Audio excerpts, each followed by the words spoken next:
Hello student, पहले जो हमने क्वेश्चंस किया था उसमें हमारा +7x था। अब यहाँ पे -7x है। Let's go for this sums also. सबसे पहले हमें x² और 10 को मल्टीप्लाई करना है। So we get answer +10x² -7x जो मिडल की वैल्यू है। तो ऐसे दो नंबर जिसका मल्टीप्लाई करने पर आंसर आएगा 10x² और प्लस या माइनस करने पर आंसर होगा 7x। यहाँ प्लस की साइन है तो मेरी ये दोनों साइन सेम होगी, या तो दोनों पॉजिटिव होगी या दोनों नेगेटिव होगी। मेरा यहाँ पे 7x जो है वो नेगेटिव है, तो फिर मुझे यहाँ दोनों साइन माइनस की लेनी है। अगर मैं दोनों साइन माइनस की रखूँगा तो ही यहाँ पे -7x आएगा।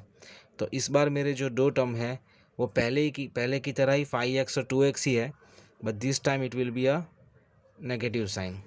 सो let's go for the method.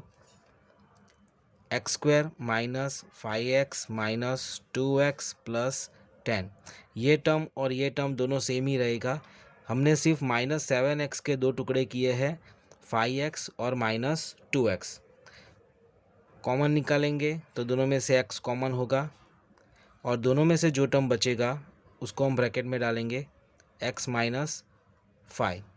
Now मैंने जैसे कहा था ये साइन ही हमें पहले रखनी है, राइट। और 2 और 10 में से कॉमन कौन सा आएगा?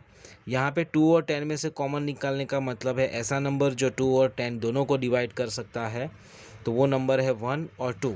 तो हमें हाईएस्ट नंबर लेना है, तो 2 को हम बाहर निकालेंगे, बाकी के टर्म्स अंदर रहेंगे ब्रैकेट के। x प्लस यहाँ कौन सा नंबर आएगा? 10 डिवाइड बाई 2 करना है, 10 डिवाइड बाई 2 5। यहाँ पे प्लस की साइन है, ठीक है, लेकिन हमने यहाँ पे बाहर अगर माइनस रखा है और फिर ब्रैकेट बनाया है तो मेरी ये साइन चेंज हो जाएगी, तो ये प्लस नहीं ये माइनस होगा। मोस्टली स्टूडेंट यहाँ पे मिस्टेक करते हैं, यहाँ माइनस की साइन आएगी। x - 5